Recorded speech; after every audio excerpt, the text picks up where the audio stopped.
Welcome into the Irish NFL show. We are less than 100 days away from the new NFL season. And come week one in September, the Miami Dolphins will be visiting the LA Chargers. And one player who will have a very busy game is offensive tackle, offensive guard, Zion Johnson from the LA Chargers. You're very welcome to the Irish NFL show. Thank you. I'm glad to be here. Zion, interesting offseason for yourself and for the Chargers. I'm just trying to think of what the experience is like for you this season, as I suppose, as a player within the league now, as opposed to last year when you joined, and helping the new players coming in, the rookies who have come into the Chargers, and how you can help them along from your experiences last year. I mean, it's been great having a season under my belt. You know what to expect. You know how to prepare.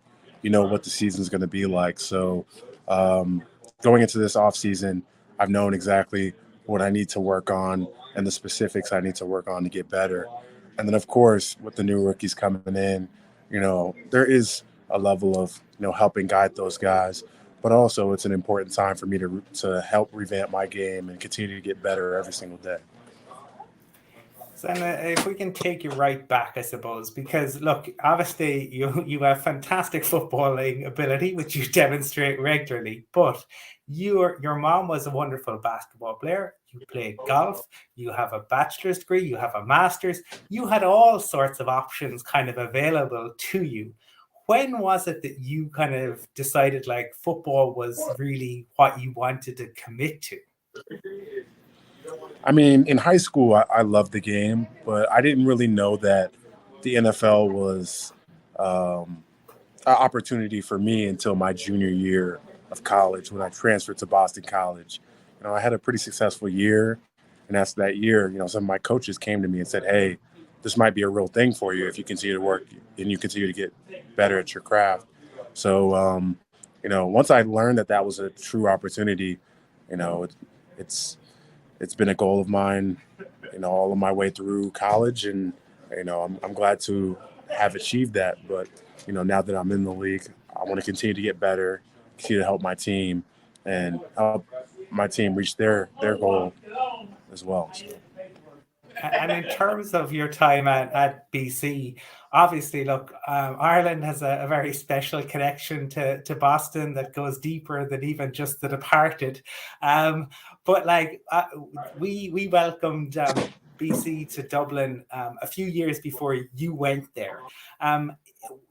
Was that even mentioned? Are we living in a bubble over on this side of the Atlantic thinking that we have this special relationship and we were delighted to welcome here? Or were there still some players in and around the roster at that stage who told you about their trip over?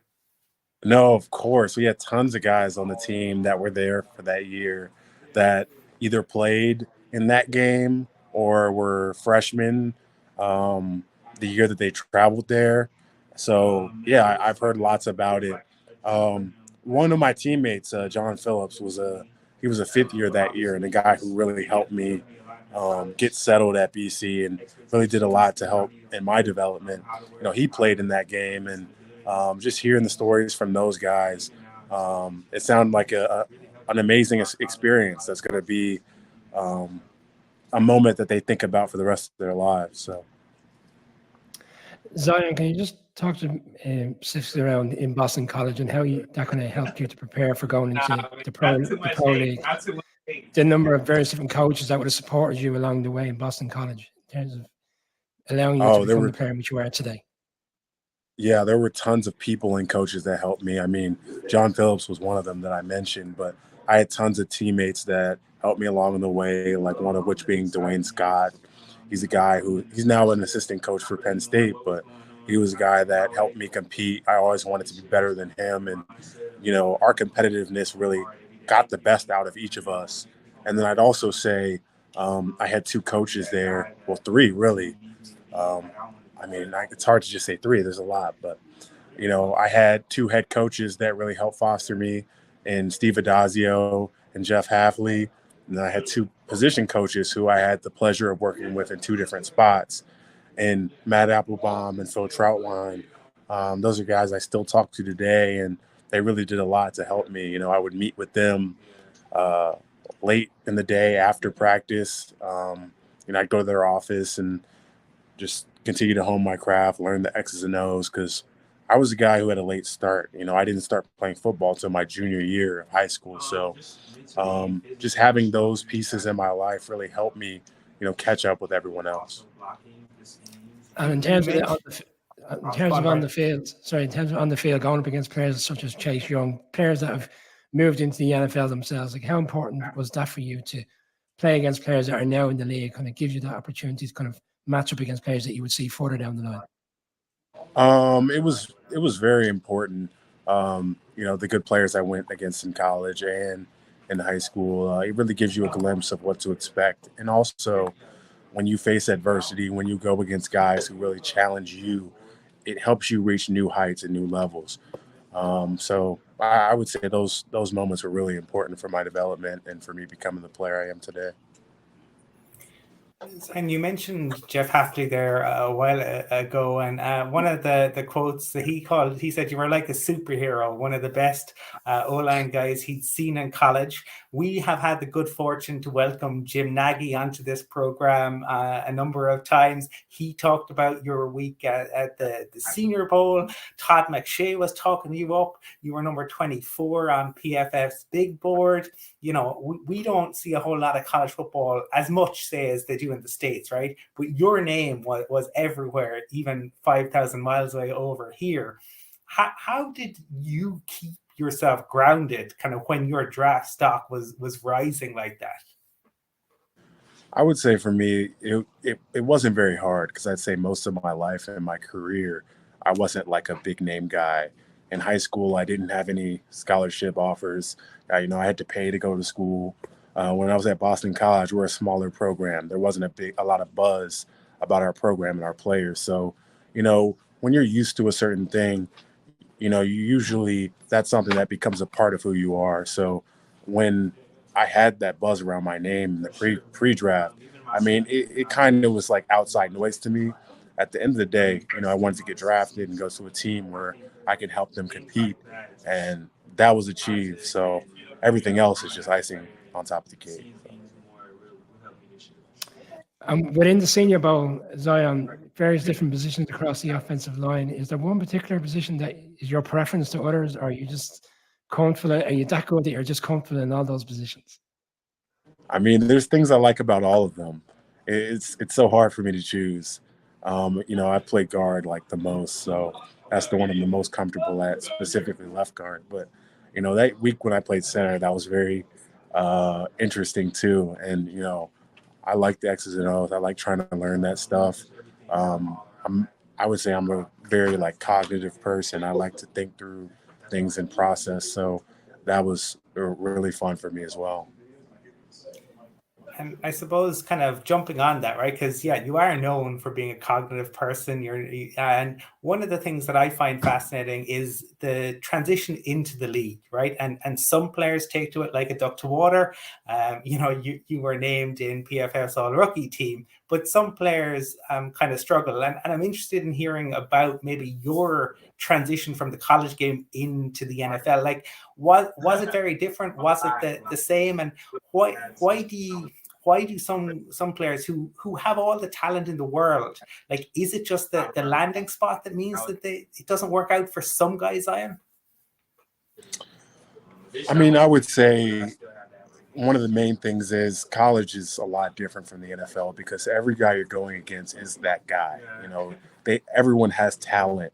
What really sets people apart is their attention to detail and their experience. When you're going against guys who are Pro Bowlers and all pros, they've repped things out millions of times, and they're thinking at a whole nother level. So I'd say, especially for first year guys in the NFL, you're going to face adversity at some point. I think what's really going to characterize your year and how well you do is how you handle that adversity and how quick you are to bounce back and continue to improve and continue to learn. Zion, last year we had your GM, Tom Telesco, on the show, and we spoke to him about you just being drafted at the time, and Rashawn Slater, and all the various different players on the offensive line who have to protect Justin Herbert. And there's many a quarterback in the league that are very boisterous, during games, but Justin doesn't seem to be that type of quarterback. He's very calm no matter what the situation, whether you're winning, losing, when it's a difficult play, he's been sacked. Like, what's he like to be around, and how conscious of you are the qualities in which he has as one of the best quarterbacks in the league? Oh yeah, I mean, he's as cool as a cucumber, man. I mean, and that's really great to have as an O-lineman, to have a quarterback that's calm, because when things are going crazy, when bullets are flying, you can look at your quarterback for that calmness and that, that confidence that the next play is going to be the one that busts through. And then, of course, like the talent and the leadership that he has is something that's special and, something that's unique to, any quarterback that I've ever been with. I mean, he's definitely a special guy. And I suppose, Zion, like obviously last year ended in disappointment, but you did make the playoffs from a very competitive division, and you're in, a super competitive conference. For you, I suppose, are there any kind of, you touched on it at the start, but are there particular things that you are aiming for in year two, or is it kind of learning a new offense and taking it day by day, game by game? I mean, I think, year two, we have a similar group of guys coming and playing together. I think it's really getting that relationship and playing together.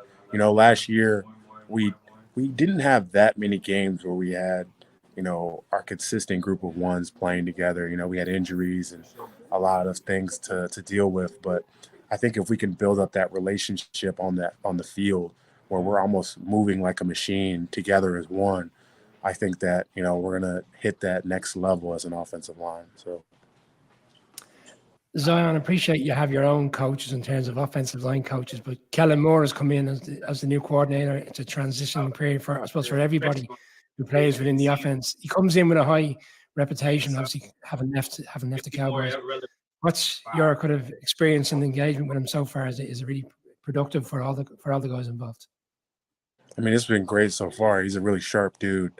I had the pleasure of meeting him when I was at the Combine and sat down with him and, took a O-line test with him one time. And, he seems like a really sharp dude, and I'm really liking some of the things that we have coming in.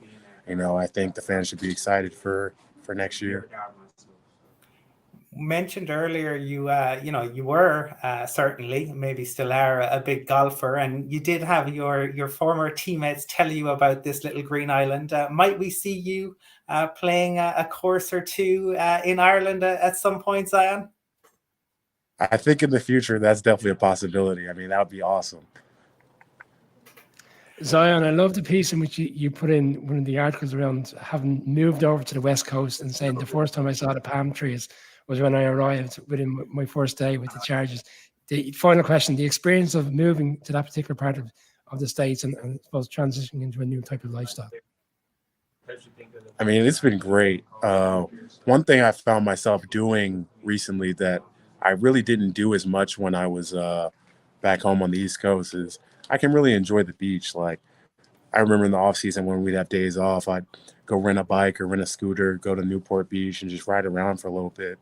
Enjoy the calmness, the environment, and just be able to relax. And that's something I've really come to love about Orange County and California, because some of the locations, the beaches, the attractions, you can't really get some of those on the West Coast. I always love Maryland because that's my home state, but there's really some unique things you can find in California. Well, we want to wish you and the Chargers all the very best for the coming season. Obviously, you've got the whole of the training camp to go through, but we wish you continued success, and we want to thank you for taking the time to chat to us on the Irish NFL Show. Awesome. Thank you for having me anytime.